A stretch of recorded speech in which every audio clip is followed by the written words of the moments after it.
I attended with my wife, and I said that, gentlemen, let's do it here at IB. Let's be entrepreneurial. So the entrepreneurship has a lot to do with entrepreneurship. It means to have a mindset, innovative, proactive, and risk assumptive. एक ऐसे mindset का नाम है जो जद्दोजहद के ऊपर, innovation के ऊपर और रिस्क टेकिंग के ऊपर बिलीव करता है। तो ये आम आदमी कर नहीं सकता। ये सिर्फ वही काम कर सकता है जिसके अंदर करेज हो, और करेज एक आम आदमी में हो नहीं सकती unless he has a very strong belief in the creator actually। तो entrepreneurship का भी लेटेस्ट आर्टिकल है चंदन का, उन्होंने कहा कि the entrepreneurial people have a very close relationship with the creator। तो क्रिएटर से जो ताल्लुक है उससे आदमी को स्ट्रेंथ मिलती है और उसे एनर्जी मिलती है, और उसकी वजह से इनोवेशन और रिस्क टेकिंग और प्रोएक्टिवनेस बढ़ जाती है, और फिर आप ही कैसी ज़िंदगी गुजार सकते हैं जो सोशली, एनवायरमेंटली और ethically sustainable. This is very much in link with माशाल्लाह विद स्ट्रॉन्ग विजन। तो vision and entrepreneurship go hand in hand actually दोनों। तो इसलिए माशाल्लाह I would like to, यहाँ पे बेशुमार प्रोग्राम्स हो रहे होते हैं। The objective of this center is to promote entrepreneurship। हर आदमी को अल्लाह सुब्हानहू व तआला ने entrepreneurial बनाया हुआ है, because you never want to wear the same clothes every day, you never want to eat the same thing every day। तो हर रोज कुछ नए काम करना चाहते हैं। तो जो entrepreneurship है वो ये कहती है कि दुनिया में जितने भी इंसान हैं they are entrepreneurs। होता ये है कि वक्त के साथ साथ हमारा माहौल, मुआशरा, हमारा एजुकेशन सिस्टम उस पर गर्द डाल देता है और हम रिस्क अवर्स हो जाते हैं। छोटा बच्चा जो है, मेरा छोटा भाई था बचपन में, अमेरिका में थी, कॉपर की वायर पकड़ के उसने इसमें प्लग में डाल दी। जो बच्चे होते हैं वो नई चीज़ों को हाथ लगाते हैं, पकड़ते हैं, वक्त के साथ साथ उनको मना किया जाता है तो तर्क हो जाती है। तो एंटरप्रेन्योरशिप ये कहती है कि हर आदमी के अंदर छुपी हुई ये चीज़ें उसको उजागर करने की जरूरत है।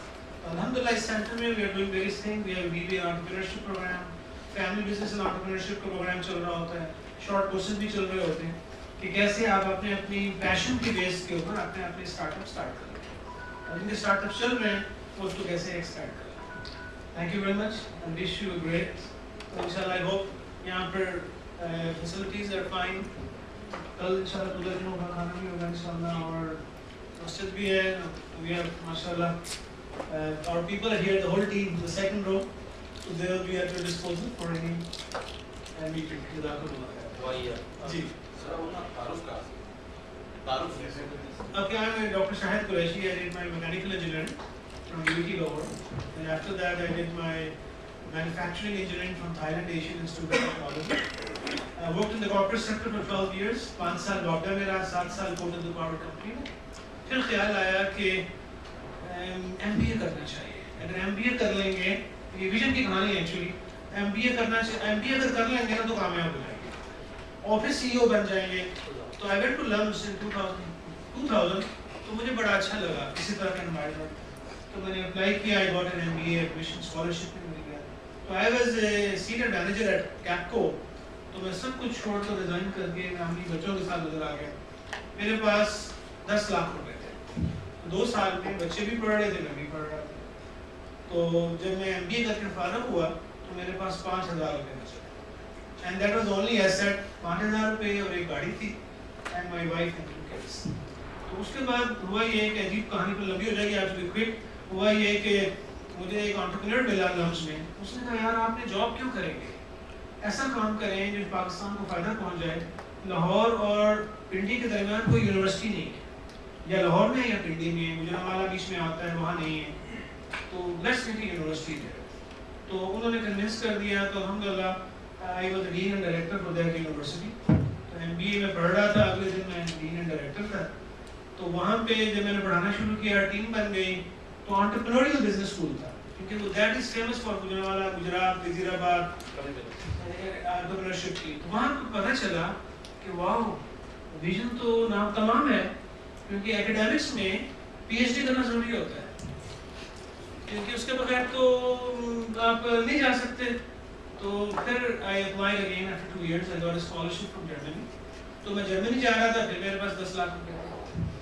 तो जब मैं PhD खत्म हुई तो मेरे पास सिर्फ 900 यूरो बचे थे। अगेन रियासत में मोबाइल तो वहाँ जर्मनी में पढ़ाने का मौका मिला 1 साल। तो फिर हमारा ख्याल था कि हम कामयाब हो गए, मिशन बन चुका है। सो मैंने केम वहाँ पे मैं 1 साल पढ़ाता रहा। Doctor Ishrat contacted me and invited me to come here. तो मैंने कहा अल्हम्दुलिल्लाह आइंदा पढ़ने की ज़रूरत ही पेश आएगी। अगर जब यहाँ आए तो पता चला कि अगले स्टेप पे जाने के लिए 10 पेपर्स चाहिए और उससे आगे जाने के लिए और पेपर चाहिए, फिर फुल प्रोफेसर बनना। इट्स अ स्टोरी ऑफ फिर विजन वर्कशॉप करने का भी मौका मिला अल्हम्दुलिल्लाह। उसके बाद फिर हमारे विजन में एक चेंज आई और कुछ और लोगों ने भी इन्फ्लुएंस किया। हाशिम साहब हैं, डॉक्टर फरजाद हैं और अल्हम्दुलिल्लाह and now the vision is बता दें कि लिखा था संडे को बताना। संडे को। थैंक यू वेरी मच जज़ाक। It's a quick so I have experience in startup operations, management, marketing, managing a team of 200 people, and about teaching experience of 7-8 years in France, Dubai, India. I have a lot of Indian students. Chile में भी गए, China, अल्हम्दुलिल्लाह पूरी दुनिया में। तो entrepreneurship के हवाले से हम काम कर रहे होते हैं। तो इनके जितने भी कोर्सेज हैं हमारे मॉड्यूल्स में भी आ गए हैं। हमारा हर स्टूडेंट स्लीप मैनेजमेंट भी करता है और टाइम मैनेजमेंट भी, विजन मैनेजमेंट भी। तो माशाल्लाह अल्लाह ताला इनको भी जज़ा खैर दे, सलमान साहब को, यामीन साहब को और बहुत सारे लोग। Thank you very much and wish you great. जज़ाक अल्लाह डॉक्टर साहब। आप पहले कहाँ थे डॉक्टर साहब? अल्हम्दुलिल्लाह आप जाग गए, क्योंकि अगर आप सोए रहते तो बहुत सारे लोग सोते रहते हैं।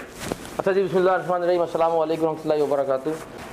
कल हमने सेशन ख़त्म किया था तो हम जो है ना वो बात कर रहे थे अहमद बाबर और चिल्लू की, और एक्सरसाइज हमने की थी और फिर हमने जो है ना वो आपको एक क्वेश्चनर था वो करने को दे दिया था, करके ले आए आप। आइए माशाल्लाह, आइए उसके ऊपर जो है ना हम शुरू करते हैं, क्विक फीडबैक ले लेते हैं आप लोगों से। आइए भाई, सवाल number 1, Who amongst the three has more direction in his life in regards to what to eat, when and what to exercise and how much to sleep? Ahmad.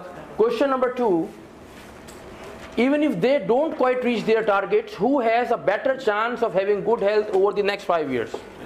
Ahmad has a better chance. Okay, very nice. Question number 3, what percentage of people do you think fall in the 3 categories that these 3 individuals represent? यानी कि अगर आप generally अपने इर्द गिर्द में देखें तो आपके ख्याल में कितने % लोग किस कैटेगरी में आपको नज़र आते हैं? मिसाल के तौर पे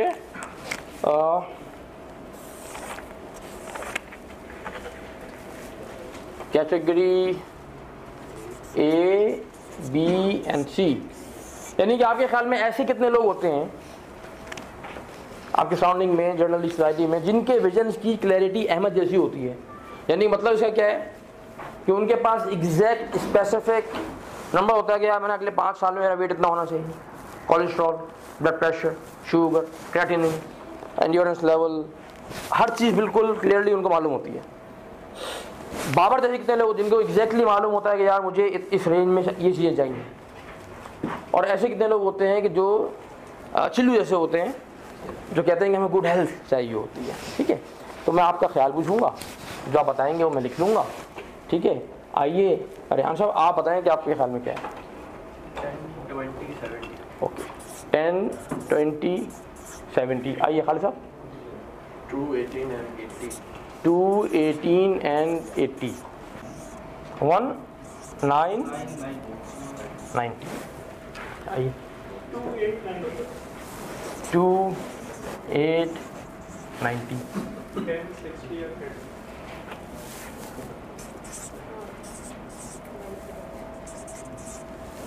अच्छा जी, मुफ्ती साहब।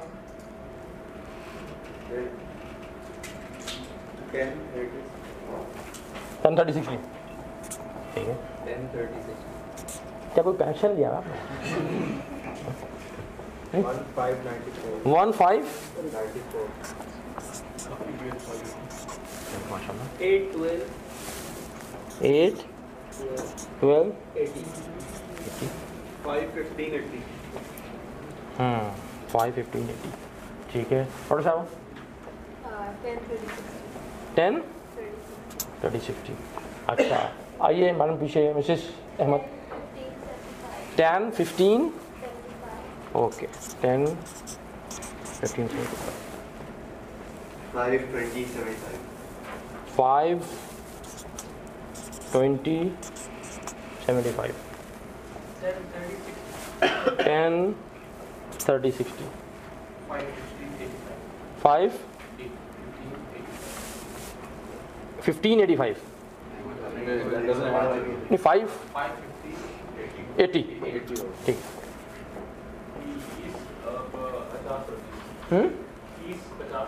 30 50 20 ठीक है। अच्छा आइए फुरकान में 10 40 50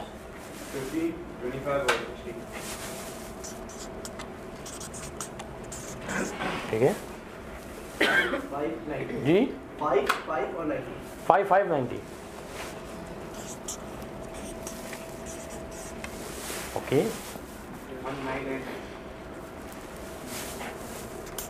90 अच्छा 20 35 45 10 15 ऊपर है नहीं रहा ठीक है। आइए इतना पीछे 10 30 60 ठीक है 5 45 50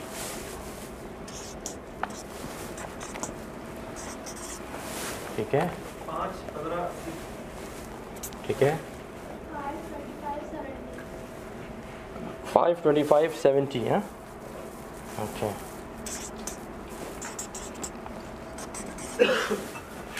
ओके माशाल्लाह। For last 10 years these questions have been asked to thousands of people from 80 nationalities but the feedback has never been changed।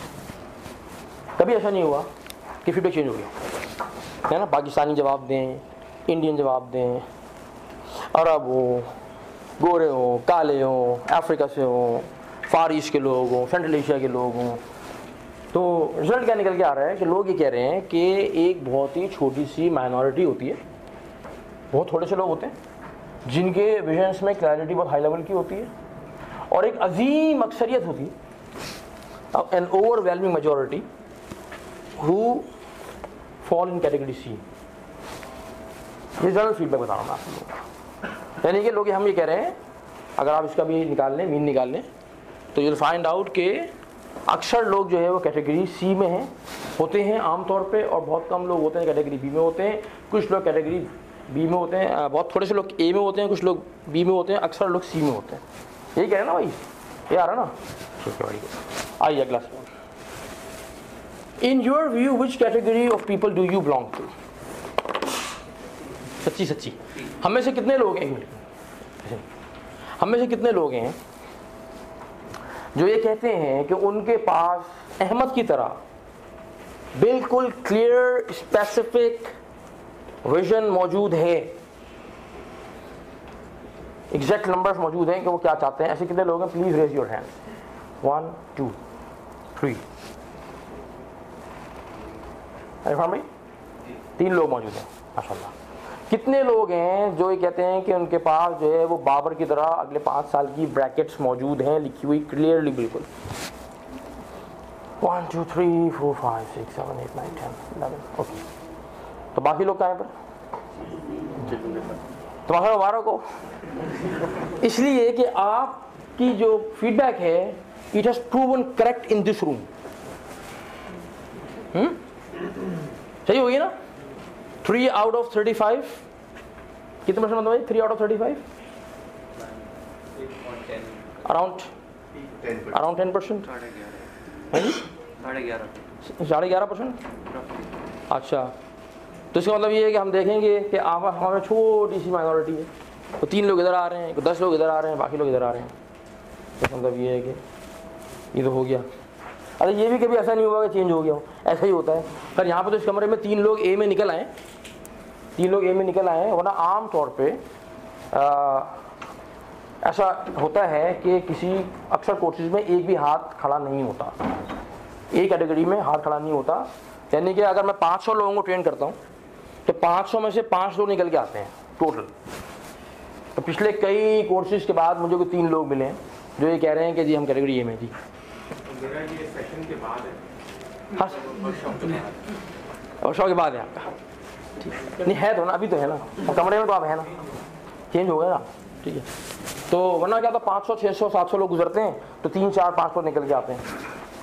साक्षात वर्कशॉप तो खाली जा रही होती है, वो ए वाला तो आ ही नहीं रहा होता, आ ही नहीं रहा होता, आ ही नहीं रहा होता, फिर 2 5 6 वर्कशॉप गुजर जाती है, फिर एक बंदा वीडियो निकल के आता है ए वाला। हाँ बी वाले आ रहे होते हैं, सी वाले तो अल्हम्दुलिल्लाह खुद कफील हैं उसमें। अच्छा अच्छा को आइए क्वेश्चन नंबर 5 है, आइए सर।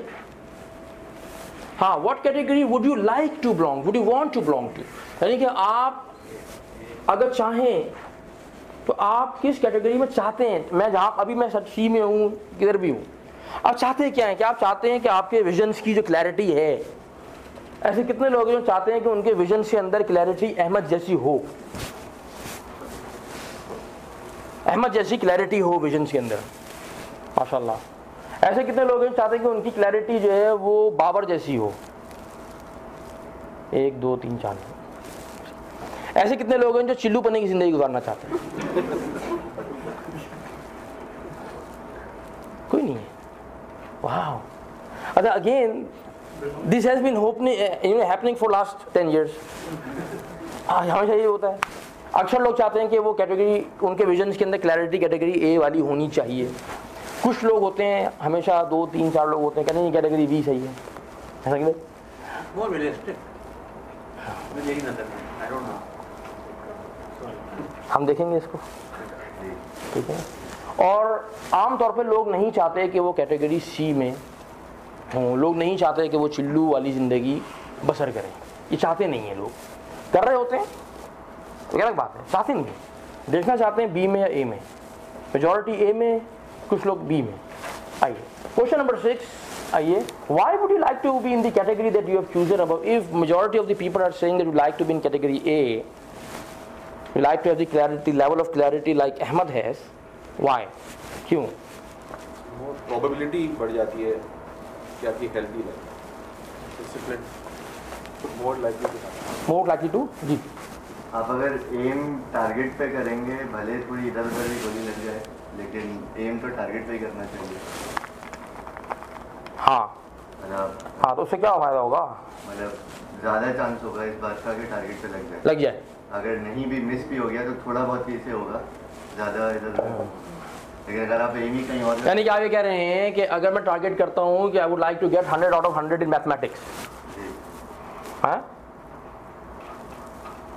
तो maybe I end up 96 out of 100, 94 out of 100, but if I target 70 to 80 out of 100, suppose, then maybe I'll end up at 60, 65, 68, है ना? ये कह रहे हैं ना आप? हाँ ठीक है। आप कहते कैटेगरी ए वाले जो है वो ये कहते हैं कि नहीं, हम टारगेट करना चाहते हैं ताकि हम वहाँ तक ना ही पहुँच सकें तो करीब करीब तो पहुँचे ना। अगर कैटेगरी बी में क्यों चाहते हैं हम? अच्छा कुछ कह रहे हैं आप? मैट्रिक में लाना कि पेपर में मैंने 69 नंबर का क्वेश्चन अटेम्प्ट किया था 75 में, मेरे नंबर 73 आए। इसलिए को मैट्रिक का इस्लामिक का पेपर था, इसलिए कि पाकिस्तान में मैट्रिक का, मैट्रिक बोर्ड है ना, टीचर ने मैट्रिक नहीं किया हुआ। ये तो नहीं कह सकता, ठीक है। लेकिन जिंदगी में जिंदगी इस्लामियात के उस पेपर की तरह नहीं है ना। तो हो सकता है 69 के पेपर क्यों 73 आ गए आपके, तो नीटनेस के मार्क्स हैं, नीटनेस के मार्क्स होता है नीटनेस के मार्क्स मिल गए, खुश हो गया हो, बहुत खुश हो गया हो, बच्चे की सालगिरह में खुश होकर मार्क्स, जो भी रीज़न हो सकता है, ठीक है। अच्छा, तो बेसिकली हम जो है अपने सक्सेस के चांसेस को बढ़ाना चाहते हैं, दैट्स द रीज़न, ठीक है ना। अच्छा अभी कैटेगरी बी में क्यों चाहते हैं? वाई पीपल, वाई कुछ 3-4 लोग हैं ना कैटेगरी बी में, why category B? It's not really realistic to me. From this, my current lifestyle of the way I work, it feels more realistic. Okay, if you forget about your current lifestyle, forget about it. Don't see on your current circumstances. ठीक है ना? I would like you to tell me ideally where you would like to see yourself. Ideally, obviously, I would like to be at A. A, alhamdulillah. But I was thinking from my own. हाँ नहीं ठीक है, अगर मैं आपको ideal circumstances मिल जाएं तो आप कहाँ देखना चाहेंगे? Obviously. ए में आप भी देखना चाहेंगे फिर ए में? हाँ? Ideal मगर realistically That we will see. What do we mean by realistic and non-realistic and unrealistic and unattainable and difficulty and what? That we will see. ठीक है ना? इंशाल्लाह. ओके. इसका मतलब ये है कि आप भी ए नहीं देखना चाहते हैं, लेकिन आपको करंट सर्कमस्टेंसेस में अपने देखते हुए ऐसा लगता है कि ये ए वाला अगर जो है ना ये शायद अभी मुमकिन नहीं होगा. This is what we are saying ना. लेकिन अगर ए वाला मुमकिन हो जाए, अगर ए वाला विजन अचीव करना मुमकिन हो जाए तो आप भी ए में जाना चाहेंगे.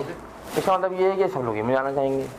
ठीक है ना? और जाना क्यों चाहेंगे? इसलिए कि चांसेस सक्सेस हमारे ज़्यादा होते हैं. वेरी गुड, माशाल्लाह. ठीक है, आइए sir question number 7. Now based on the working that we have done in this exercise, would it be safe to say that majority of the people do not have very clear vision, especially in the long term? It's true, majority of the people do not have very clear vision, especially in the long run. People generally have short term visions. मैं एक साल में क्या चाहता हूँ, मैं अगले महीने क्या चाहता हूँ, 2 साल में क्या चाहता हूँ.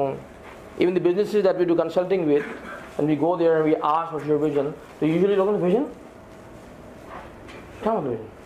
तो इस जगह पे हमने पूछा कि where would you like to see your business after 3 generations? नहीं, वो क्या लगे? जी? क्या कहा आपने? तो भाई मैं पूछ रहा हूँ कि आप 3 जनरेशन्स के बाद अपने बिजनेस को कहाँ देखना चाहते हैं? थोड़ी देर परेशान थे वो. अब मैं क्या सर ये बताएं, क्या आप 3 जनरेशन्स के बाद अपने बिजनेस को देखना चाहते हैं? क्या आप चाहते हैं कि आपकी कंपनी जो है वो it will be around after 3 generations, which mean may be 100 years, around 100 years down the road, 70 years down the road, आप देखना चाहते हैं कि बिजनेस विल बी अराउंड? हाँ चाहता तो हूँ. तो अगर आप चाहते हैं तो then what is the picture of that future? हाँ ये तो नहीं सोचा, ये हमारे पास तो ये यार 5 साल का मंसूबा, ये कुछ बनाया था किसी कंसल्टेंट ने, 5 year प्लान. इसका मतलब ये है कि लॉन्ग टर्म में people usually don't think long term. हम बहुत छोटे छोटे डे टू डे बेसिस के ऊपर अपने गोल्स बना के चल रहे होते हैं. अच्छा, तो एक रिलीजियस एक दिमाग में है क्योंकि मुसलमान है. हाँ, तो ये इंजेक्टेड है बचपन से कि भाई जैसे हदीस है ना कि आप ने एक तरफ सलाम फेरा साहबा की, दूसरी तरफ इतनी उम्मीद नहीं कि दूसरी तरफ फेर लूँगा. हाँ, मैंने तो यही सुना बचपन से. हाँ. मैं भी सोचना चाहता हूँ कि सीमेंस को कम्पीट करूँ, एल्स्टॉम के पास जाऊँ और 200 साल, लेकिन मैं स्कूल जो जाता हूँ एज मुस्लिम. तो इसका क्या जवाब होगा विजन के ऊपर इस सवाल का? मतलब दिमाग स्टक हो जाता है. हाँ आ रहा है जवाब. ठीक है ना? 2 चीज़ें हैं. हम अपनी ज़िंदगी की प्रोबेबिलिटी को और विजन को कंफ्यूज कर रहे हैं. हम कंफ्यूज कर रहे हैं ज़िंदगी की प्रोबेबिलिटी को और विजन के होने को. विजन का होना और ज़िंदगी के होने में फ़र्क है भाई. ठीक है ना? एज वी प्रोसीड इंशाल्लाह यू विल सी कि मुझे अपनी ज़िंदगी का नहीं पता, लेकिन मैं विजन की बात कर रहा हूँ ना. तो अगर मैं नहीं भी जिंदा हूँ, मैं मर जाऊँ, अगर मैं आज मेरा इंतकाल हो जाए, do I have anything that is I am leaving behind for rest of the people to follow? Do I have anything for rest of the people, rest of the world to follow? तो vision को life की probability confuse नहीं करें. ये एक confusion है जो हमारे यहाँ मुझे मालूम है, we have been doing it.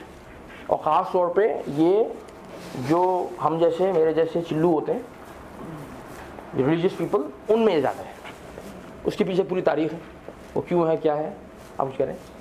अगर इसके जवाब आप देना चाहें किसी और को मुझे बोलिए.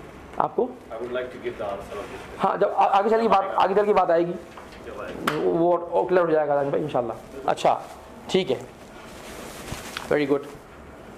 Question number 8. Based on the working that we have done in this exercise, would it be safe to say that the higher the clarity in one's vision in a particular area of one's life, the higher the chances of success in that area of life?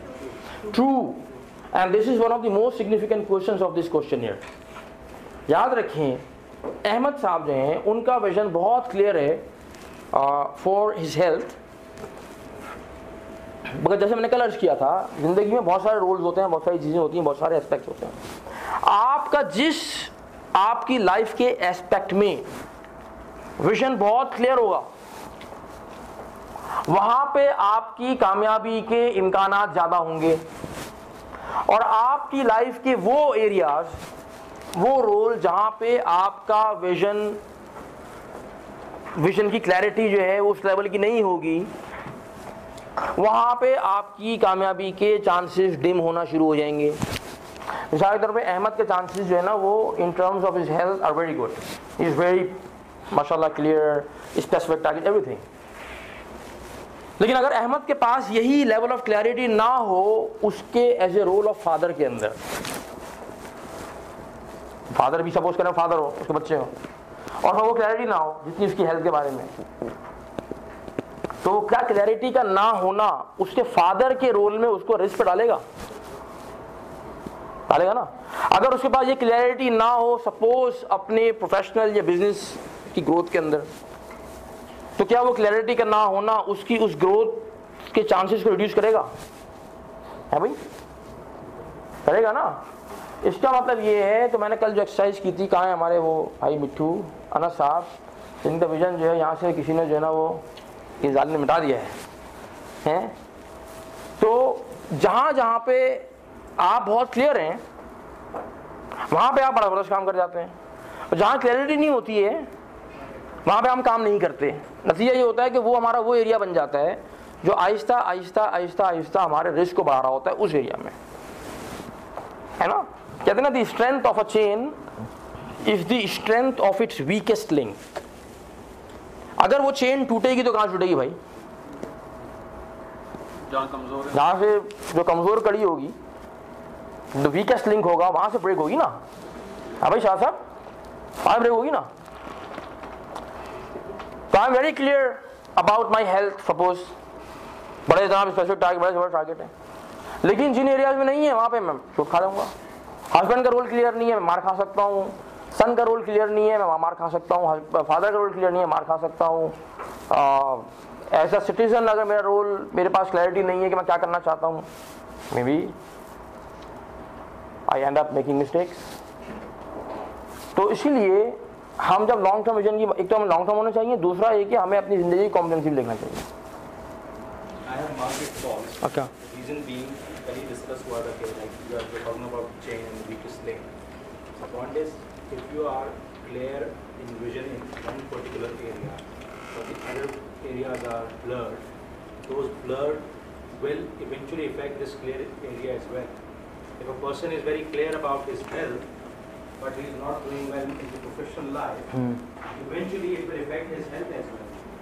Because we're talking about a particular area, and it's just a false clear. We need to look at vision as a whole, जैसा हमने change किया। हाँ, whole का मतलब ये है कि आपके हर एरिया में क्लियर होना चाहिए, है ना। यूजुअली लोग जब किसी एक एरिया पे चल रहे होते हैं ना, तो वो उस एक एरिया के अंदर क्लैरिटी भी आई होती है, और चूंकि वो एक ही एरिया में होती है तो it creates kind of obsession. They become obsessed for that particular achievement, and they will ultimately become successful in that area. And you will find people in the world जिन्होंने किसी एक एरिया को लिया, ऊपर जिंदगी में ऊपर दम लगा दिया, and they really become successful. They become star performers in that area. Amazing people in that particular area. Not in all of their lives. You'll find hundreds and thousands of examples in the world. Great CEO, amazing business group, but a huge failure in personal life. क्या मिलते हैं आप कैसे लोग? Yes, you'll find them. बहुत शानदार doctor साहब, क्या बात है ना, वाह है जी, but the cost of many other things in life. A poor father, poor husband. Jack Welch, amazing CEO. I have a lot of respect for this guy as a CEO. But you talk about rest of the roles of his life, he himself said that I am a tremendous failure in those areas. Family, husband, father. Tiger Woods, excellent golfer. What about his role as a neighbor? What about that? What about his role as a member of society, कहाँ है वो? तो पता लगता है ना tiger would साहब जो है ना वो तो one of the greatest rapist हैं, तो लड़कियों को उठा के रेप करते थे। ये poor neighbour, very bad neighbour, lot of complaints have been launched against him to 911। क्या मतलब है आपका? हाँ, गोल्फर वो बहुत जबरदस्त है भाई। As a golfer he wanted to do something and he did it. Jurgen Schrempp, the CEO of Daimler-Benz, वो भी अमेरिकन जर्मन मर्जर, जबरदस्त CEO। तो मैं आपको एक कहानी सुनाऊंगा इंशाल्लाह, बट आफ्टर द ब्रेक। है एक कहानी जो कि पुरानी नहीं है, नई है, but within the Thailanders family. Okay okay, thank you very much.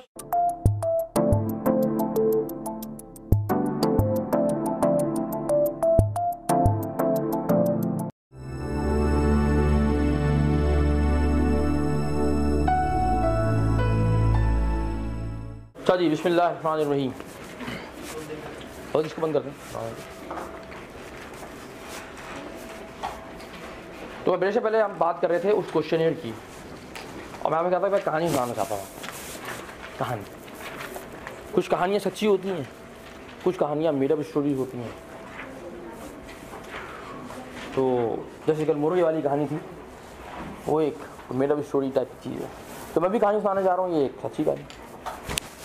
वो ये कि आज से कोई तकरीबन 4-5 साल पहले मुझे कॉल आई। हमारे टाइलैंडर्स की फैमिली में एक साहब है, ही इज़ माशाल्लाह an entrepreneur, a businessman, N industrialist, textile का उनका बिजनेस। उन्होंने मुझसे कहा कि यार वो आपसे जो है ना वो मिलना है, आपसे मिलवाना है। मेरे एक रिलेटिव है, मैं उनको आप मिलवाना चाहता हूँ। मैंने कहा मैं तो इस्लामाबाद में हूँ, तो क्या आपके रिलेटिव ने हमारी वर्कशॉप की हुई है? कहने लगे कि नहीं। मैंने कहा सॉरी यार, फिर तो मैं मिल नहीं सकता, इसलिए कि टाइलैंडर पॉलिसी हमारी ये कि we only counsel people who have done और taken our workshops, we don't counsel general public, because it's very difficult to you know understand each other. मैं अपनी टेक्नोलॉजी इस्तेमाल नहीं कर सकता, मैं बात नहीं कर सकता खुल के। मैंने कहा नहीं यार मैं नहीं मिल सकूँगा। नहीं यार आप, मैंने कहा नहीं मैं नहीं मिल सकता, मैं अपनी बात समझा नहीं सकता उनको, lot of time will be wasted. तो उन्होंने बहुत मुझे पुश किया, बहुत, नहीं यार आप, मैं रिक्वेस्ट कर रहा हूँ, देखिए बहुत मसला है, बहुत परेशान है ये। मैंने कहा ठीक है, फिर आप साथ आएंगे और आप उनके साथ बैठेंगे, तो then I talk to him and let's see कि क्या होता है। सर अपॉइंटमेंट सेट हुई, साहब आ गए ऑफिस एक हफ्ते के बाद। जब वो आए, उनका तारुफ हुआ, तो पता लगा कि जो उनके रिलेटिव हैं ही इज़ अ डॉक्टर, और उन्होंने अपना नाम बताया। यार तो मशहूर डॉक्टर हैं, उनका नाम मैंने मशहूर है मतलब ये है कि बहुत सारे लोग उनको जानते हैं, सब शायद ना जानते हो लेकिन अक्सर लोग उनको जानते हैं। तो मैंने उनका नाम सुना हुआ था, मुलाकात कभी हुई। मैंने कहा वही हैं डॉक्टर साहब? कहने जी जी जी मैंने कहा मैंने कहा सुना तो बहुत है आपके बारे में, आप मुलाकात भी होगा। तो मुलाकात आपकी क्लिनिक में नहीं, मेरी क्लिनिक में हो रही है। दैट्स द डिफरेंस है आदि भाई। तो जी बताएं क्या प्रॉब्लम है जी। अब उन्होंने अपनी जो है ना वो बात बतानी शुरू की। तो उनकी जो कहानी थी पूरी सुनने के बाद को खुलासा ये था कि डॉक्टर साहब का और उनकी बेगम साहबा का आपस में कुछ चल रहा है, झगड़ा चल रहा है, कुछ प्रॉब्लम्स हैं आपस में, इश्यूज़ हैं, कॉन्फ्लिक्ट्स हैं। और उन कॉन्फ्लिक्ट्स के ऊपर की वजह से बात जो है वो आ चुकी है। और अब उस इस पोजीशन पे हैं कि ही वांट टू डिसाइड कि मैं रिलेशनशिप कंटिन्यू करूं या डिवोर्स कर दूं, छोड़ दूं, क्या करूं। अगर 2 या 3 बच्चे भी हैं, ठीक है, और ये कहानी चल रही है 17 साल से। तो 17 years have gone by in all of these conflicts and fighting and stuff। तो अब जो है ना बहुत ही मसला हो गया है। बच्चे जो है ना वो डिस्टर्ब हो चुके हैं इस सारे हस्बैंड वाइफ के झगड़े की वजह से ना, बच्चे डिस्टर्ब हो चुके हैं। 2 of them are already psychotic patients because of husband wife issue। तो मैंने कहा ये तो आपकी तरफ की स्टोरी है, मैं तो जजमेंट दे नहीं सकता जब तक दूसरी तरफ की स्टोरी में बताना लगे। I would like to meet with your wife, you know, bring her to my office, तो पता लगे ना तो आप कह रहे हैं वो सही है या वो क्या कहते हैं, उनका क्या व्यूज़ है। और I talk to the lady as well. तो खैर दोनों की बातें काफ़ी सारी कंफर्म हो गई, दोनों एक दूसरे की बातों को सेकंड करते हैं, हाँ भाई इश्यूज चल रहे हैं। मैंने जब ये बात सारी उनकी बात सुनी तो मुझे फील हुआ कि there is an issue of clarity in their personal rules, the visions of their personal rules. उनको क्लैरिटी नहीं है कि यार मैं फादर का रोल है, मेरा हस्बैंड का रोल है ना, इन रोल्स के अंदर मुझे कैसे चलना चाहिए, क्या करना चाहिए, उनकी क्लैरिटी नहीं है। मुझे फील हुआ तो मैंने कहा डॉक्टर साहब, यू नो, मैं ये फील करता हूँ कि आपकी जो है ना तो विजन्स की क्लैरिटी का कोई लगता है मुझे इशू है इन वेरियस रोल्स। तो मैं चाहता हूँ कि आप जो है ना वो 3 दिन के लिए एडमिट हो जाए। And what do you mean? And what do you mean कि मेरा विजन क्लियर नहीं है? क्या बात कर रहे हैं आप? मैंने डॉक्टर साहब, this is what I felt from your discussion and your wife discussion. नहीं, आप अजीब बात कर, कैसी बात कर रहे हैं? मेरा विजन तो बहुत clear, and not from now, for years. आप कह रहे हैं विजन क्लियर नहीं है, अजीब बात कर दी है। यानी कि he was disturbed, he was angry. अच्छा, मैं डॉक्टर पता है ना क्या विजन है आपका? तो कहने लगे कि you know, when I was 18 and I was in college, I had a vision that at that time, मैं FSC कर रहा था तो मेरा उस वक्त विजन था कि मुझे डॉक्टर बनना है और मुझे इस पर्टिकुलर एरिया में स्पेशलाइज करना है, और I will be doing specialization from this particular college in UK, and I envisioned that by the age of 45, between 45-50, I would like to be amongst Pakistan's top 3 or 4 physicians. Top 3-4 physicians in that particular specialty. है जी? तो मैंने कहा और साहब फिर क्या हुआ? कहते हैं क्या मतलब क्या हुआ? I got it, man. I got it. I exactly did the same. I did my MBBS, I did my specialization from the same college in UK where I envisioned from at the age of 18, and today I am amongst Pakistan's top 3 doctors. You see, you can see it. Don't you know me? मैंने कहा मैं जानता तो हूँ आपको। तो doctor साहब की जो क्लैरिटी थी नवान साहब, वो बहुत क्लियर थी। कौन से एरिया में थी सर? हाँ, उनके प्रोफेशन के अंदर, being a doctor, being a professional, whatever, बहुत क्लियर थी। He did it, amazing result। और डॉक्टर साहब की इतनी क्लैरिटी थी कि वो वहाँ पहुँच गए जहाँ पहुँच जाते थे, लेकिन उनकी बाकी रेस में क्लैरिटी नहीं थी भाई। तो आज जिंदगी टूट रही है तो कहाँ से टूट रही है? जहाँ क्लैरिटी जी, जहाँ क्लैरिटी नहीं थी। ठीक है, डॉक्टर साहब ने अपनी जेब में से मुझे दवाएं निकाल के दिखाई, एंटी डिप्रेसेंट्स, द डॉक्टर साहब इज टेकिंग एवरी डे। साहब मैं ऐसे बगैर चल नहीं सकता। उनकी जो वाइफ है वो खाना कम खाती हैं, एंटी डिप्रेशन ज़्यादा खाती हैं, but she is living on medicine. मैंने मुझे याद है, मैंने उनसे रिक्वेस्ट की थी कि मैं सुबह आप मुझसे मिल लें 10 बजे। तो उन्होंने क्या कहा, आंटी ने मुझे कहा था मैं 10 बजे मिल ही नहीं सकती आपसे। मैं क्यों? मैंने सो के दोपहर में 2 बजे उठती हूँ। मैं 2 बजे उठती हैं क्यों भाई? क्या मेरी दवाओं का इतना वो होता है, यू नो, मेडिसिन का जो मेरे पे इम्पैक्ट होता है वो इतना ज़्यादा होता है कि आई कैंट वेक अप। मैं तो दोपहर में, मैं तो 12 बजे मेरी आँख खुलती है, बिस्तर से उठते उठते मुझे कभी 1 कभी 2 बज जाते हैं। और मैं उनकी हालत देखी, उन खातून की, उनकी हालत देख के तरस आ रहा था मुझे। एंड माशाल्लाह they are filthy rich people. उनके घर में हर वो फैसिलिटी है जो कोई आदमी इमेजिन कर सकता है। You just imagine the facility, you just imagine it, and they have it. Doctor साहब पाकिस्तान में असेंबल होने वाली कोई गाड़ी नहीं चलाते।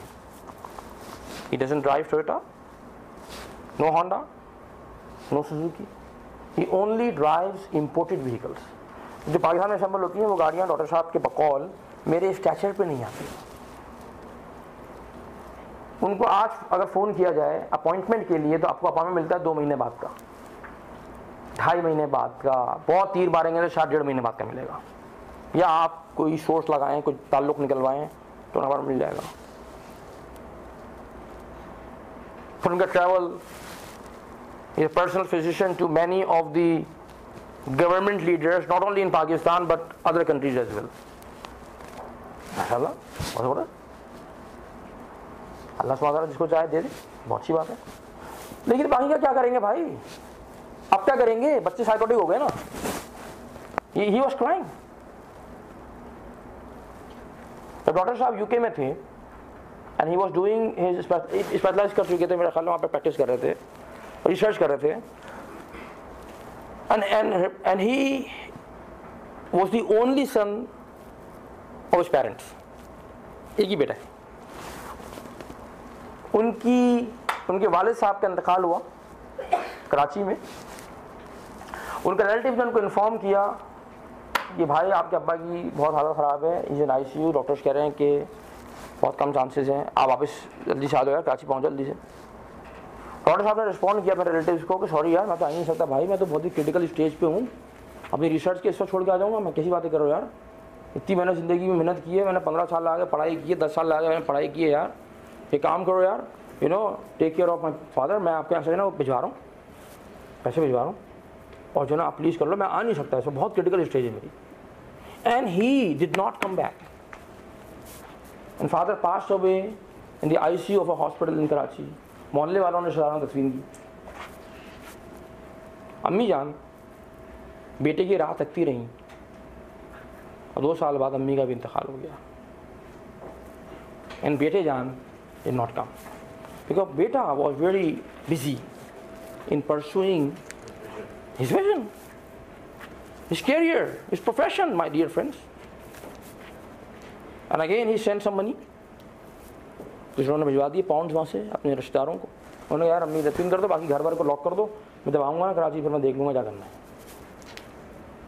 And then after few months he freed up, he came back, घर बेचा बाता जो करना था किया, हिसाब किताब। This is a mess. मैं डॉक्टर साहब को कामयाब इंसान नहीं मानता। डॉक्टर साहब एक फेलियर आदमी है। डॉक्टर साहब सिर्फ एक कामयाब डॉक्टर हैं, बस, not a successful human being. मैं डॉक्टर साहब, मेरे पास आपके मर्ज का कोई इलाज नहीं है, कोई इंजेक्शन नहीं है, कोई शॉर्टकट नहीं है, आपको एडमिट होना पड़ेगा। कितना एडमिट होना पड़ेगा, क्या होना पड़ेगा? मैंने कहा अगर आपके पास कोई पेशेंट आए और आपको वो कहे कि यार हमें बहुत दर्द हो रहा है, ओह माय गॉड बहुत दर्द हो रहा है यार, और चिल्ला रहा हो, चीख रहा हो, और आप उसको चेक कर रहे हो, पता लगे यार अपेंडिसाइटिस है सपोज, और बहुत ही जो है ना वो इसी स्टेज पे इसकी फौरन सर्जरी होनी चाहिए, आप क्या कहेंगे उसको? है ना भाई आप कहने मैं कहूँगा कि भाई तुम जो है ना वो हॉस्पिटल एडमिट हो, भाई सर्जरी करनी पड़ेगी फ़ौरन, क्योंकि ये वो पट ना जाए। और मैंने कहा अगर आपका पेशेंट कहे एडमिट होना पड़ेगा, कैसी बातें कर रहे हैं, दिमाग खराब हो गया, क्या एडमिट होगा, मैं बहुत बिजी हूँ। तो आप बताएं आप क्या कहेंगे? आप क्या कहेंगे पेशेंट को? कहने मैं कहूँगा कि भाई तुम जाओ, मैं क्या लेके जा रहा हूँ। तो मुझे ये कह रहे थे कि मैं 3 दिन के लिए एडमिट नहीं हो सकता, तो मैंने उनको कहा था कि आप 3 दिन के लिए एडमिट हो जाएं, पता है कहाँ? जहाँ बैठे कराची। मैंने कहा था कराची मैरियट होटल, मैंने कहा नहीं आई भी रंगून वाला हॉल, आपके स्टेटस पे नहीं आ रहा भाई, मैरियट भी आता है कि नहीं आता कराची वाला, तो अगर वो नहीं आ रहा दुबई आ जाओ भाई, मैं शावर शायद आता हो आपके स्टेटस के मुताबिक हो, वहाँ कर लो आके। होते ना स्टेटस कॉन्शियस लोग होते ना, है there are people in Pakistan they don't attend our workshop in Karachi, in Pakistan they go to Dubai, तो they pay $2,000 for the same workshop, but they like it. Wonderful, हम आ जाए भाई, कहीं तो आ जाओ 3 दिन के लिए यार, 3 दिन देने पड़ेंगे आपको। और मैंने कहा देखो मैं तो आप तो पेशेंट को एडमिट करेंगे ना, मैंने कहा मैं डे केयर में रखूंगा, सुबह बुलाऊंगा शाम को छोड़ दूँ, हैं 9 बजे चेक इन करेंगे, 5 बजे चेकआउट, हर शाम वापस जाएंगे 3 दिन तक। कैसा? रात अपने घर में गुजारें आप, घर में खाना खाएं और जो भी है आपको 3 दिन, नहीं 3 दिन बहुत ज़्यादा टाइम, कैसी बातें करती हूँ, हो नहीं सकता, मैं तो बहुत बिजी हूँ। आपको अंदाज़ा भी है मेरे स्केड्यूल का, और आपको मालूम है कि मैं जो है ना वो कितना बिजी होता हूँ, आपको मालूम है कि मैं ये हूँ और मालूम है कि वो हूँ। मैंने कहा मुझे नहीं मालूम भाई कि आप क्या हैं, मुझे ये मालूम है कि आप एक दर्द लेके आए मेरे पास। मुझे नहीं मालूम कि आप कौन हैं, आप बहुत बड़े आदमी होंगे भाई, मेरे लिए नहीं है, आने वाले लोगों के लिए होंगे। तो मेरे लिए आप एक पेशेंट हैं, पेशेंट ऑफ पेशेंट्स। खैर, हाँ मैं देखूंगा, मैं ये करूंगा, वो करूंगा। खैर वो उठ गए, उन्होंने मेरी बात नहीं मानी। ही स्टूड अप एंड मैं ठीक है, मैं देखता हूँ, अगर होगा तो बता दूंगा, फ़ोन कर दूंगा, SMS कर दूंगा, कहलवा दूंगा, कुछ कर लूँगा। ठीक है फाइन। तब जाने लगे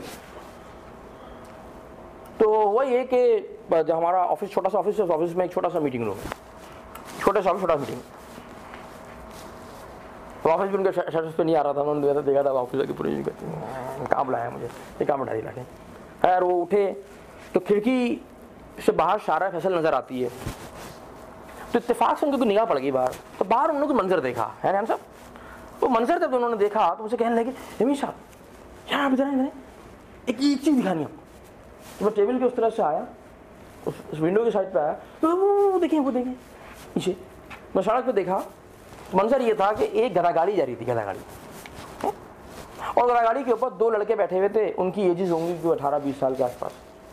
एक जो है ना वो गधा चला रहा था, कंट्रोल कर रहा था, एक पीछे बैठा हुआ था, उसके हाथ में जो है ना वो एक वो था, टीन का डब्बा था, जैसे कोई ऑयल होता है ना, ये कुकिंग ऑयल वगैरह के डब्बे, इस तरह का कोई डब्बा था, प्रोबेबली कुकिंग ऑयल का वो किसी। और उसके हाथ में ना किसी दरख्त की टूटी हुई टहनी थी, छोटी सी लकड़ी नुमा कोई चीज़ थी, और वो उस डंडी से उस टीन के डब्बे को क्या कर रहा था, बजा रहा था। एक पर्टिकुलर ट्यून में बजा रहा था, और खराब आवाज़ तो नहीं आ रही थी एग्जैक्टली वो क्या बजा रहा है, but he was beating like a drum and both of this guy were singing. वो कुछ गा रहे थे ना बड़े जोर जोर से, और अपेरेंटली ऐसा फील हो रहा था वहाँ से देखने में कि ये जो 2 लड़के हैं, they are the happiest people on the face of this planet. Very happy, relax, no tension, no panic. हाँ बस चले जा रहे हैं ना खुशी खुशी। डॉक्टर साहब ने ये मंजर मुझे दिखाया, और ये दिखाने के बाद मैंने देख लिया ना ये, तो मुझे पता क्या कहा उन्होंने, जुमला कहा उन्होंने मुझसे, जो मैं कम से कम अपनी मौत तक नहीं भूलूंगा, या मैं उस वक्त तक नहीं भूलूंगा जब तक मेरे शऊर मेरा बाकी है। उन्होंने मुझसे ये कहा कि यमीन साहब एक बात मैं कहना चाहता हूँ, आपकी बात सुनने के बाद एक बात मैं कहना चाहता हूँ। मैंने क्या कहना है, अल्लाह ताला जो है ना किसी को ऐसा बना दे यार, मेरे जैसा ना बनाए यार। माय गॉड, ये जो स्टेटमेंट थी ना हाफिज साहब, for me it was like undigestible. क्या कहा भाई, and he just picked up a tissue paper from my table. There were tears in his eyes. और चश्मा उतारा आपने, उनका तो पोछते हुए, and he left the room. चले गए, and he never come back. What's happening? ये तो मैंने एक कहानी सुनाई है, कहानियों की तो एक अंबार है मेरे पास, हर दूसरे दिन कहानी होती नहीं।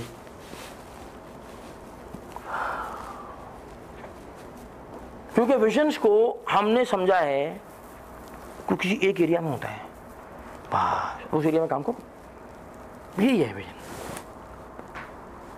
आप फादर हैं, आप हस्बैंड हैं, आप सन हैं, आप मुसलमान के बच्चे हैं, आप पाकिस्तानी के शहरी हैं, आप दुनिया के ग्लोबल सिटीजन हैं, हाँ जी, आपके बहुत सारे रोल्स हैं।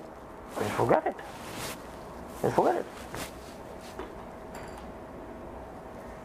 And people are suffering and suffering and suffering.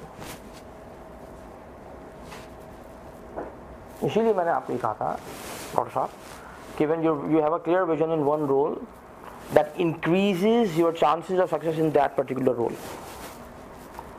हाँ, दूसरे एरिया से उसका एक लिंक जरूर होता है, वो आपको थोड़ा सपोर्ट जरूर करेगा, लेकिन वो आपको जो है ना वो एग्जैक्ट सक्सेस देगा नहीं आपको उस रोल के अंदर। आपको उस रोल के अंदर जाके देखना पड़ेगा कि मैं चाहता क्या हूँ, उस रोल में क्या चाहता हूँ, और फिर इन तमाम विजन्स, तमाम रोल्स को कैसे आपस में बैलेंस किया जाए, कैसे जोड़ के चला जाए, दैट्स द की।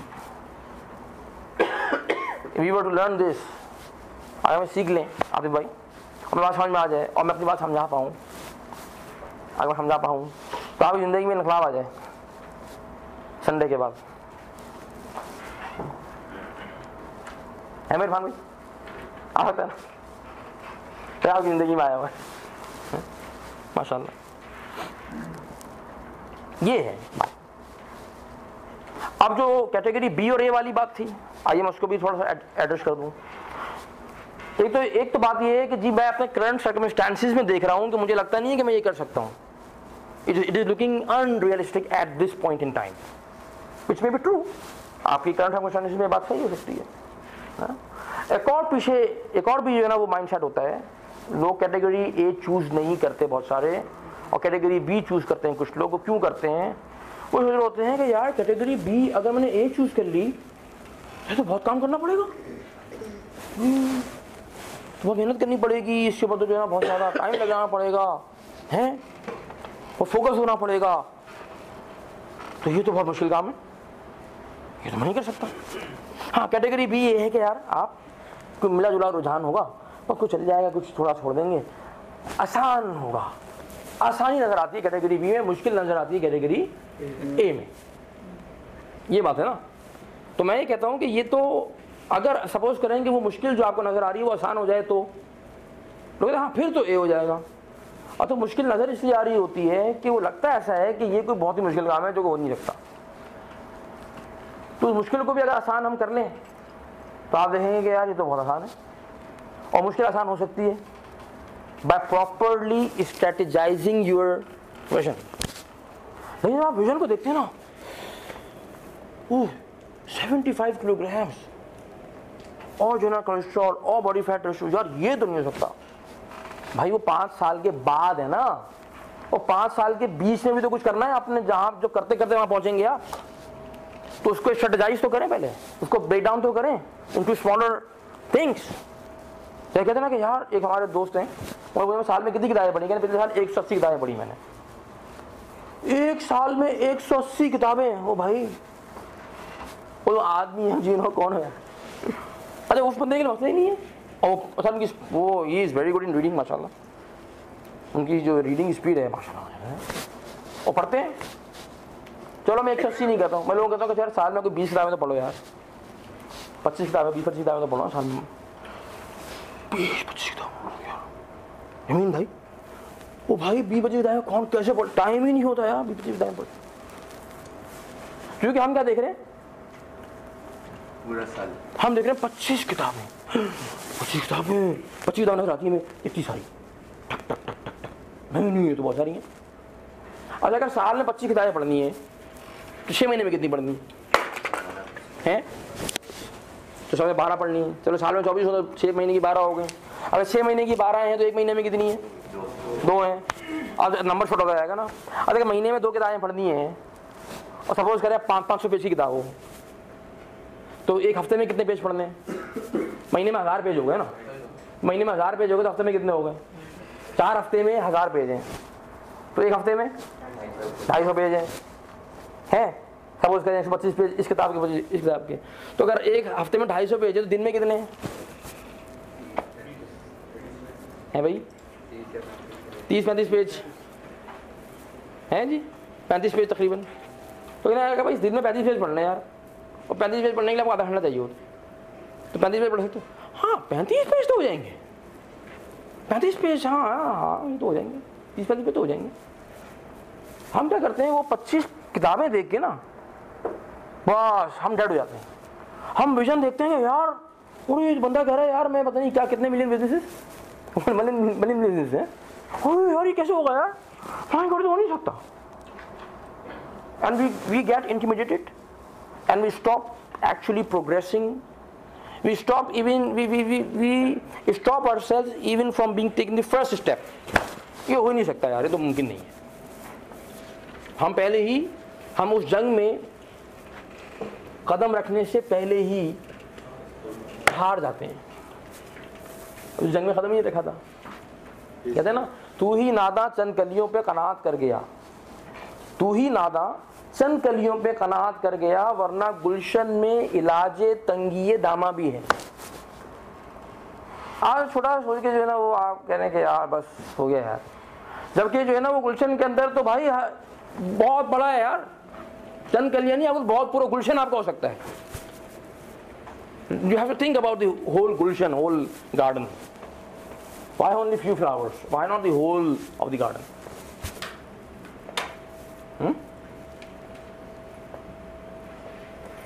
आए तो सही, सोचे तो सही ना। ये तो हमारी जो है ना लिमिटेशन यहाँ पे आके जो है ना फंस जाती है।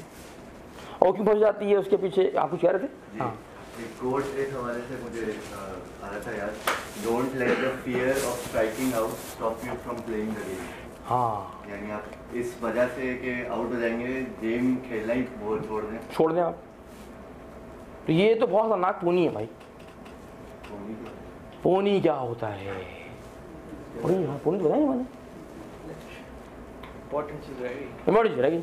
हाँ यार, पूनी बनाना बहुत जरूरी है। पूनी क्या होता है ये बता देता हूँ आपको, क्योंकि इसका तस्करा बार बार होगा ना पूनी का। तो पूनी जो है ना एक वो है, अब हंस रहे हैं, एक कैरेक्टर है ना हमारा, है ना, उसको हम रेफर करते हैं बार बार। तो let me share with you. इसके पीछे एक छोटी सी कहानी है, कहावत है। कुछ लोग जो पहले वर्कशॉप किए उनको ये कहानी सुनी हुई, उनको मालूम है कैरेक्टर के, जिन्होंने जो पहली दफ़ा कर रहे हैं उनके लिए नहीं, उनके लिए शायद एक नया होगा। तो अगर आपने कहानी पहले सुनी हुई भी है तो अब बीच में बोलने की इजाज़त नहीं है। 15 मिनट के लिए हम फ्रीज कर रहे हैं, ठीक है? क्योंकि जो कहानी सुनी हुई होती है ना उसमें बोलने का बहुत दिल चाहता है। ओह ये होने वाला ना, हाँ ये होगा नहीं, मूवी देखी हुई पहले, हाँ उसको एंड पहले बता दो, तो ये नहीं हो रहा है। अब खूब चुप कर दोबारा सुनी हुई हो तो कहानी ये हुई कि एक दफ़ा का जिक्र है, एक कुत्ता था और वो कुत्ता जो है वो एक गांव के करीब से गुजर रहा था। हुआ ये कि उस गांव के बाहर एक कुआं था, वो कुत्ता उस कुएं में चला गया, उसने उसमें पानी पीने की कोशिश की और बेचारा उस कोशिश में किसी वजह से स्लिप हो गया और स्लिप होकर वो जो है वो उसमें गिर गया, कुएं में गिर गया। है नुमान भाई, हुआ ये कि फिर गिर गया, उसने बेचारे ने कुएं से निकलने के लिए बहुत हाथ पांव चलाए, बड़ी कोशिश की, बड़े जतन किए, लेकिन बेचारा वो उस कुएं से निकल नहीं पाया और बिल आखिर उसके जो है ना वो थक गया और उसने जो है ना वो उम्मीद उसकी ख़त्म होना शुरू हो गई और बिल आखिर वो उस पानी में डूब गया कुएं के अंदर। और डूबने के बाद वो शहबाज साहब जहाँ भाग हो गया है भाई, शोएब उसका इंतकाल हो गया। उसके बाद जो है वो उसकी जो डेड बॉडी थी वो उस कुएं में पड़ी रही। शाम गुजर गई, पूरी रात गुजर गई। अगले दिन सुबह जब वो गांव के लोग आए, उन्होंने उस कुएं में से पानी निकाला, क्योंकि आमतौर पर गांव में देहातों में जो पानी की ज़रूरत होती है उसका दारोमदार उस कुएं पे होता है जो गांव के अंदर पाया जाता है। तो उन्होंने पानी निकाला उसमें से, तो उस पानी में से जो है ना एक बहुत ही बुरी सी स्मेल आ रही थी, पंजन रॉटन स्मेल। जो जब जानवर मर जाता है कोई इस तरह से होता है तो बॉडी डिकम्पोज होने के बाद वो बदबू देना शुरू कर देती है। तो पानी से उसका बदबू आ रही थी, तो पता ही लगा कि पानी जो है नापाक हो गया है, पानी जो है इस्तेमाल नहीं किया जा सकता है। अब इस पानी को पाक करना पड़ेगा। अब पानी को पाक कैसे किया जाए, इसके ऊपर जो है ना वो आपस में कुछ गुफ्तगू शुरू हो गई, क्या करें क्या ना करें, कैसे करें, कोई वाज़े हल समझ में नहीं आ रहा था कि कैसे किया जाए। तो किसी ने मशवरा ये दिया कि एक काम करते हैं कि हमारे जो गाँव है उसकी जो मस्जिद है, उसकी मस्जिद के जो इमाम साहब हैं उनसे चल के हम ये पूछ लेते हैं कि पानी को पाक कैसे किया जाए। इमाम साहब को हैं यकीनन मालूम होगा, हम बोली। तो ये सारे लोग एक ग्रुप की शक्ल में कहाँ चले गए? हाँ, इमाम मौलवी साहब के पास। मौलवी साहब को जाकर मसला बताया, मौलवी साहब ने उनकी बात को सुना और मौलवी साहब ने उनको जो है ना एक शरई मसले का हल बता दिया कि भाई ये ना आप क्या करें कि उस कुएं में से कुछ 60 डोल पानी के निकाल के फेंक दें। हाँ जी, उसके बाद जो पानी होगा वो पाक हो जाएगा, बदबू ख़त्म हो चुकी होगी, अब इस्तेमाल कर लीजिएगा। तो उन्होंने कहा ठीक है। लोग वापस आए, उन्होंने जो ना वो 1 2 3 4 5 6 7 तो 60 डोल 60 दे टुक 60 buckets out of the well.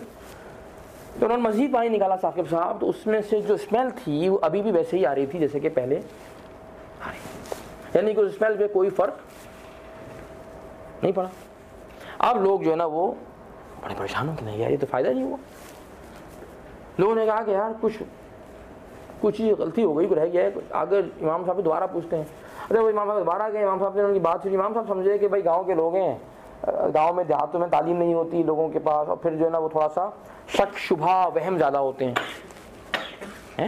तो उनको वहम में रह गया होगा। तो उन्होंने कहा भाई एक काम करो यार, आप लोग जो है ना वो जाओ और उसमें से 60 डोल और निकाल लो, कोई बदबू अगर कोई रह भी गई है तो वो ख़त्म हो जाएगी, इस्तेमाल कर लेना। वो तो कोई रह गई है भाई, आपको शक हो रहा है तो निकाल, थोड़ा सा और निकाल लो, वापस है। और मैंने दोबारा से जो है वो निकाला है सर, और फिर क्या हुआ, बदबू वहीं की वहीं। और फिर जो है दोबारा, अब तो गाँव वालों को थोड़ा सा जो है ना वो कहना गुस्सा आना शुरू हो गया, यार ये क्या बात है, एक दफ़ा हमने किया, 2 दफ़ा हमने किया, मगर मसला तो हल ही नहीं हो रहा, मसला जू का तू है। ये लोग वापस आए इमाम साहब के पास, उन्होंने कहा मौलवी साहब आपने एक मरतबा कहा हमने किया, आपने दूसरी मरतबा कहा हमने किया, ये मसला नहीं हुआ, तो क्या करें। तो मौलवी साहब भी कुछ सोच में पड़ गए कि ऐसा होना तो नहीं चाहिए, ऐसा क्यों कर हो रहा है। तो उन्होंने कुछ तवक्कुफ के बाद, कुछ सोचने के बाद उन लोगों से ये पूछा कि एक बात बताओ यार, हाँ जी यार ये तुम लोगों ने उस कुएं में से कुत्ता निकाला? तुमने कहा कुत्ता तो हमने नहीं निकाला। मौलवी साहब ने क्या पूछा, भाई आप लोगों ने कुत्ता क्यों नहीं निकाला, आप लोगों ने कुत्ता क्यों नहीं निकाला? तो लोगों ने क्या कहा, आपने कहा ही नहीं था। नहीं आपको मालूम है बात ये, आपने कहा ही नहीं था। आपने क्या कहा था? आपने कहा था कि 60 डोल पानी के निकाल के फेंकने, ये कहा था ना आपने। हमने कहा कि हाँ। तो फिर मौलवी साहब कौन है, आप के हम? तो हमने कहा कि मैं हूँ। भैया आप बताएंगे वो करेंगे ना यार, अगर हमें सारी बातें मालूम होती तो आपके पास क्यों आते हैं? आप मौलवी साहब हैं, आप पूरी बात बता नहीं रहे यार। मौलवी साहब ने कहा था मुझसे गलती हो गई भाई, मेरी गलती है, आप जाएं और जो है वो इस कुएं में से पहले वो कुत्ता निकालें, उसको निकाल के बाहर फेंकें, और फिर आप 60 डोल पानी के निकालें। क्योंकि अगर आपने कुत्ता नहीं निकाला और आप 60 करके अगर आप 600 डोल भी निकालेंगे तो 600 डोल भी निकालेंगे तो भी बदबू नहीं जाएगी।